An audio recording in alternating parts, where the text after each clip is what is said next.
शहर के प्रसिद्ध फतेह सागर झील से इस वक्त की बड़ी खबर सामने आ रही है। सोमवार दोपहर पर्यटकों से भरी एक नाव झील में पलट गई।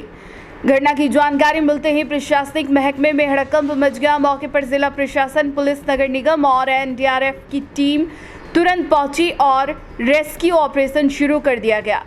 फिलहाल झील के किनारे भारी भीड़ जमा हो गई है और लोगों में अफरा तफरी का माहौल बना हुआ है।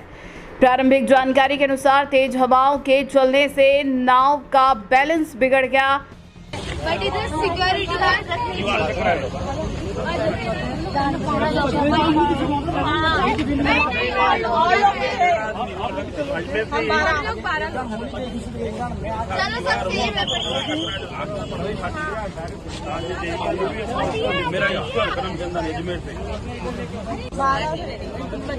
अलग है ग्रुप, अलग अलग ग्रुप है। वो भी आएंगे, सब बताएंगे आपको। अच्छा बहन जी, गाड़ी निकली है नहीं, अच्छा चलो मासा, अच्छा अपन गाड़ी निकल जाएगी। किसी को भी नहीं आता था। इसमें एक रस्सी थी, कुल चारों तरफ रस्सी था, एक रस्सी थी, वो बहुत मुश्किल से हमने कोने तक उसने लेके और वहाँ तक बांध के फिर एक एक जनों को बचा सिर्फ वो बोट वाले अंकल ने बचाया हमें। हमारे बोट वाले अंकल ने बचाया है। उसने हिम्मत करी थी।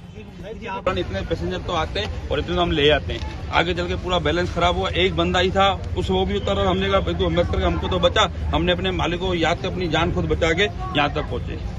अब हमारा टीम आगे लेके जाइए। हम सुबह शेर सावरिया मंदिर होके आए। मेरा करिश्मा है, यहाँ पे हमें सिर्फ एक बोट वाले अंकल ने बचाया था और किसी ने भी नहीं बचाया था। वो पहले गए, उसके बाद एक और अंकल गए, उन्होंने सबको खींचा, उसके बाद हम ऐसे बच गए। यहाँ से बोट वाले के साथ में कितने लोग थे? एक ही था। ऐसा हुआ था कि अचानक बोटिंग के लिए जो टूरिस्ट आए थे, अचानक मौसम ने बदलाव लिया और बहुत तेज़ हवाएं चलने लगी, जिससे बोट अनबैलेंस हो गई। उसका जो ऊपर के शेड वगैरह थे वो टूट गए थे, परंतु ये भगवान की कृपा रही कि किसी प्रकार की जनहानि नहीं हुई है और समय पे जाके यहाँ के जो कर्मचारी थे उन्होंने रेस्क्यू करके उस बोट को निकाल लिया। सुरक्षित है सभी, 34 पर्यटक थे उसमें, सभी सुरक्षित हैं। पलटी थोड़ी ना? नहीं, नाव नहीं पलटी। आज बरसात का बेमौसम बरसात और तूफान का दौर था और यहाँ फतेह सागर के अंदर नेहरू गार्डन के पास में एक हादसा होते होते बच गया। ये तूफान में संचालनकर्ता की सारी कमी मानूंगा कि उन्होंने, जब बरसात का मौसम था, हवा का मतलब तूफान की स्थिति थी, तो इनको नाव को रोक देना चाहिए। नहीं रोकने के खातिर वहाँ पर 35 लोगों की जान जाती बची है। ऐसा भगवान एकलिंग नाथ की वजह से हमारे ये है कि रिजल्ट ही नहीं हुई, नहीं तो हमारा मेवाड़ के अंदर, ये फतेह सागर के अंदर आज बहुत बड़ा हादसा हो जाता।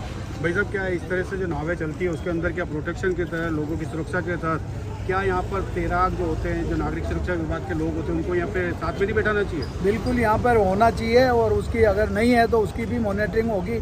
मगर ये तूफान के अंदर इनको ऐसा संचालन करना ही नहीं चाहिए, ये तो गलती इनकी है। ऐसे तूफान के अंदर मैं तो कह रहा हूँ 100 आदमी भी रख दो तो वो क्या कर लेगा तूफान में? उस हादसे को कोई बचा सकता है क्या? फतेह सागर के बीच में अगर यह हादसा होता और आपके यहाँ पे 100 आदमी भी होते तो वो कैसे जाते?